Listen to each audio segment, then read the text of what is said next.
are hereby pardoned. An annual Thanksgiving tradition as President Trump formally pardons a turkey and jokingly says he considered repudiating those pardons given during the Obama era. Tater and Tot's pardons cannot, under any circumstances, be revoked. But the very real process of repealing past legislation is no laughing matter. The latest move against rules guaranteeing what is called net neutrality, put in place by the Obama administration in 2015. These rules acknowledge the internet was an essential utility, like water or electricity, prohibiting the big providers from manipulating access to it in their own interest. For example, Verizon deliberately slowed down Netflix to promote its own content providers until it was stopped by the FCC, a body that may now reverse that decision. Broadband internet providers should not be allowed to pick and choose which pieces of the internet they want to deliver to your house, or who gets to reach your computer faster than who else. Imagine paying for a premium version of Facebook or a premium version of YouTube.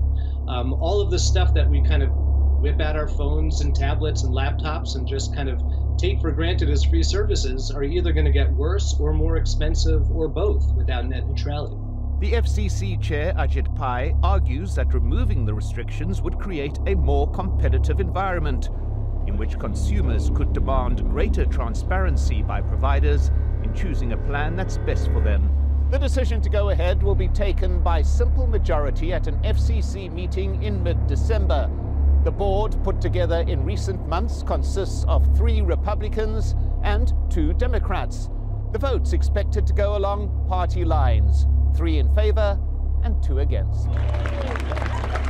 And while it won't rescind pardons for turkeys, the Trump administration has the power and intent to pass a death sentence on the Obama-era concept of unfettered individual access to the internet.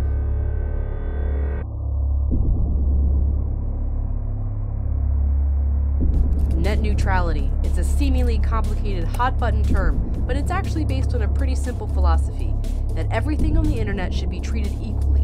Broadband providers shouldn't be able to decide which websites to block or to slow down. Let's look at an example. I pay for cable and internet through a service provider, so when I go online, I expect to be able to watch all the goat videos my heart desires. And when I go on Netflix, I expect to be able to binge House of Cards without any interruptions in service. But without net neutrality, there's nothing stopping my service provider from simply blocking websites or slowing down the streaming speeds of websites, like Netflix. And it's already happened. In 2007, Verizon blocked text messages from a pro-choice abortion rights group. Verizon said they had the right to prevent consumers' access to any groups the company might deem controversial or unsavory, though they quickly backtracked. And just last year, Comcast slowed Netflix's streaming speeds until Netflix paid for smoother streaming. Netflix accounts for more than 30% of internet streaming, and Comcast believed that they should be accountable for some of the infrastructure upgrade costs. In February, when Netflix paid up, speeds went back up, as you can see here in the red line. Here's an analogy. Let's say FedEx wants Amazon to give them money because Amazon packages take up a large portion of their shipments, and FedEx thinks that they should chip in for their truck repairs. To pressure Amazon, FedEx slows down their delivery time, but the consumer is the one who paid for the 2-day shipping in the first place, and the consumer is the one hurt by having her packages delayed. The FCC wants to establish clear rules to make sure that broadband providers can't do this. They plan to define the internet providers as common carriers under Title II of the Communications Act. Companies regulated under Title II can't discriminate what services they're providing to the consumer. It's why FedEx can't discriminate against Amazon deliveries. Democrats and President Obama strongly support these regulations. Many Republicans in the broadband industry see it as more unnecessary government oversight. They worry the regulations will prevent innovation and growth. The thinking goes, if AT&T and Comcast are required to let anyone use their lines for free, why would they spend billions of dollars building them in the first place? They also see the free market as a solution. If you don't like Comcast slowing your Netflix, switch to Verizon. The sticking point there is the majority of American consumers currently only have one provider of high-speed internet service to choose from. The debate will likely continue after the FCC rules on this February 26th. Well, this week, an FCC hearing here in D.C. got a little out of control as 2 protesters disrupted. Commissioner Pai, can't you see?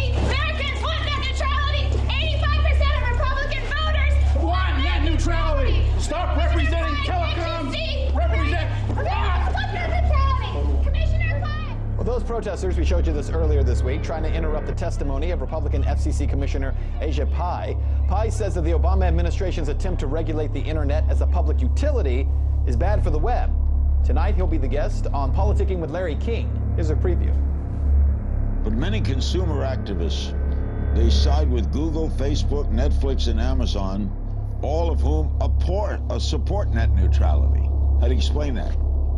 Well, I'm an avid consumer of all those services, and what I can tell you, both as a consumer and as a commissioner, is that I want a free and open internet. Most people do. And over the past couple of decades, the internet has been exactly that. In fact, what is striking about this 332-page document is that nowhere does the FCC identify any harms that have occurred. There's no actual problem that's identified here that needs to be solved. There's a lot of talk about hypotheticals. And in my view, if the internet has been a bipartisan success story for the past 2 decades, we should preserve that and build on that and give people more broadband options, not try to solve a regulatory problem that simply doesn't exist.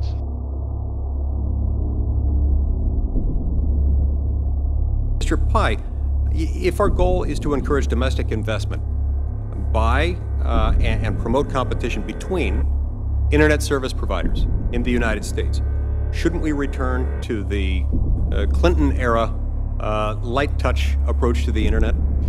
Senator, that is what the FCC has proposed, and our goals here, of course, are to preserve the free and open internet that all of us cherish, and to promote the massive infrastructure and the investment that is necessary to connect rural and urban Americans alike with digital opportunity, and that's what we're exploring in the context of the current proceeding. The system is working, yet, Mr. Chairman, you're proposing to undo the open internet order. What is the problem, Mr. Chairman, that you are trying to fix? Thank you for the question, Senator. I think one of the concerns that we have raised is that these regulations might be dampening infrastructure investment. They might be, but there's no evidence of it. Well, there has been evidence raised, and that's part of the reason why we are testing this proposition in the context of the notice of proposed rulemaking. Some had suggested the FCC should simply issue a declaratory ruling saying that the facts in the law are so, and that's the way it's going to be. But we wanted to test this proposition in an open and public process. I think that the arguments I heard are not enough. I don't believe this is a left versus right issue or a Trump versus Democrats issue. I think that network neutrality helps, benefits not only consumers, but the vast majority of businesses. Net neutrality does not benefit the telecom providers, the cable providers, but it does benefit everybody else in business. Now, what the telecom companies and the cable companies want is to collect money from people who are sending you information, like people like Amazon or Microsoft, and reorder it if Microsoft or Amazon pays them money. So if Amazon pays them money, its information is going to come to you first. If Microsoft pays them money, Microsoft's information is going to come first. The big internet and telecom companies, well, I should say the big telecom and wireless companies, that's AT&T, that's Verizon, that's Comcast, T-Mobile and Sprint, at least on the edges of that, seem to be apparent winners. The losers, big users of broadband, Netflix, Facebook, Google, gaming companies like Activision. The battle over net neutrality is back in the spotlight this week as the FCC prepares to vote on loosening regulations. Many on the left are up in arms, but a new poll this morning reveals that 51% of Americans believe the internet should not be regulated by the government. Yeah, one of the last free spaces on Earth. So why are leftist groups protesting the chairman in his own neighborhood, in his backyard, in his front yard, with more protests planned outside his home today? The chairman of the Federal Communications Commission, the FCC, Ajit Pai, joins us now. Mr. Chairman, thank you very much for joining us this morning.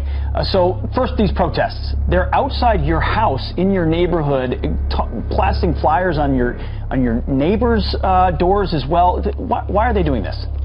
Well, I think this is an important issue and people feel very passionately about it, and so this particular group felt the need to let my neighbors know what they thought as well. And look, it's a free country, but at the end of the day, I'm going to stay focused on the facts and try to be as civil as I can be to every American who's involved in the debate. They've been putting door hangers on your neighbors' houses with things that say, "Have you seen this man?"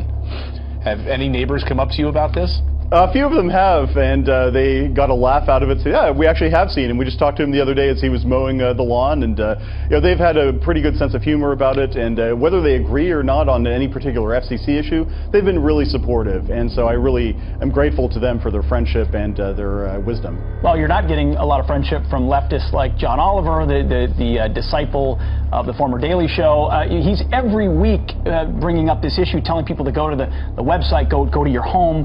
What's it like, and complain? What's it like to be under the spotlight like that? It's a change of pace, to be sure, but at the end of the day, I really want to make sure that every American who has an interest in this issue has his or her say, and that's the basic purpose of the FCC, is to open a public conversation, and if they want to participate in the conversation, we're more than happy to engage them. Well, it seems like the left, and not necessarily just those on the left, but small business owners and others have kind of maybe owned this conversation and forcing maybe the right to play defense on this. Their argument is that, hey, if there's a small store, a small business up against some big business, they should have an equal right to internet access, just like the big business does, so that their speeds aren't slower, they have access to the same things. How do you battle, are you up against that argument, and is that a fair assessment? Well, I think the basic framing of this issue is wrong. The essential question is, how do you want the internet to be governed? Do you want it to be heavily regulated by government lawyers as a slow-moving utility, or do you want light touch regulation so that we get more investment in the networks, more innovation online, more consumers benefiting from the digital economy? I tend to take the latter view, as did President Clinton, as did President Bush, as did President Obama during the first 6 years of his tenure. And so all we're proposing to do is return to that light touch, market-based regulation that has served consumers across the country so well for almost 20 years. If you had a situation where, here's the argument, right, that you have, for instance, Comcast, which owns Hulu, which owns NBC, right, and one night you're surfing through the internet and you want to watch Hulu and it loads like that because Comcast owns it and it makes it fast. You want to jump over to Netflix, they don't own it, it's slow. If something like that were to happen, where would the FCC come down? Two different points. First and foremost, that does not happen, has not happened in the digital economy that we've had. Second of all, if it did happen, if we saw an example of any kind of anti-competitive conduct, that is squarely something that the antitrust authorities at the Federal Trade Commission or the Justice Department are empowered to take action on. And that's the last thing we want to see, of course, is anti-competitive conduct. Sure. And of course, in a capitalist country, you can change the channel or go to a different service if you want to in a free economy. Correct.